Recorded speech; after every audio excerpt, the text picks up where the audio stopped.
আমার জানা মতে যখন 3 জুন নিয়ে এই মেলাটা যখন চালু হয়েছিল 3-4টা স্টল ছিল। গতবারে ছিল 60টা স্টল, এবার 81টা স্টল বসেছে বইসহ। তারপরে ফ্যাশন, খাদ্য এবং গতবারে সে এবারও জনগণ অনেক বেশি আগমন করেছে। বইয়ের বেচাকিনা বেশি হচ্ছে, মানুষের ভিড় অনেক হচ্ছে। ভবিষ্যতে এই মেলাটাকে 7 দিনের থেকে আমরা 15 দিন, তারপরে আমাদের 1 মাস করার চিন্তাভাবনা রয়েছে। 1994 সালে 21শে পরিষদ নওগাঁ গঠন হলেও আমার 21শে পরিষদ নওগাঁ শুরু হয়েছে 2010 সাল থেকে। আমি যখন 2010 সালের শুরুর দিক থেকে 21শে পরিষদ নওগাঁর দিকে অনুপ্রাণিত হই, তখন আমি ছাত্র। আমার খুব ভালো লাগতো যে 21শে পরিষদের তখন 4 দিনব্যাপী আয়োজন ছিল। সেই আয়োজনে বিভিন্ন ধরনের প্রতিযোগিতা হতো। সেই প্রতিযোগিতায় ছোট ছোট বাচ্চারা গানে এবং নাচে অংশগ্রহণ করত।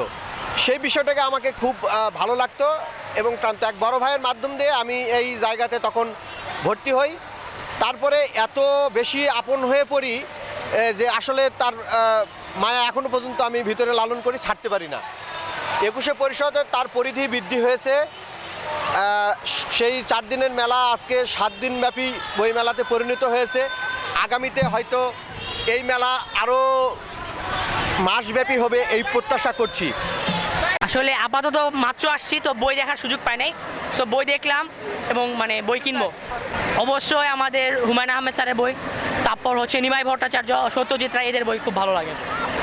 হ্যাঁ, এইবার একটা জানি না, তবে গতবার বের হয়েছিল চতুর্থ জন্মের আগে স্যার মোজাফর স্যারের একটা বই, ওনার বই সম্পর্কে। আর হচ্ছে নওগাঁ ডিগ্রি কলেজের কয়েকজন স্যারের বই আসলে বের হয়েছিল। আসলে দেখেন, আমাদের জেনারেশনের সত্য কথা যে আসলে আমরা বই পড়তে পারতেছি না। আমরা আসলে অনেক বেশি পরিমাণে প্রযুক্তি নির্ভরশীল হয়ে গেছি, আমরা মোবাইল ফোনে আসক্ত হচ্ছি। তো এই যে আমরা মেলাতে আসছি, হয়তো একটা বই কিনে নিয়ে যাবো, তো এই যে একটা বই মেলা থেকে কিনে নিয়ে গেছি, এই উৎসাহের কারণে আসলে আমরা এরকম একটা বই হয়তো সেটা খুলে পড়লাম। তাছাড়া অর্ডিনারি দিনগুলোতে আসলে আমরা সেটা বই পড়তে পারি না, বা ইচ্ছা আগ্রহী হয় না, সত্য কথা যেটা।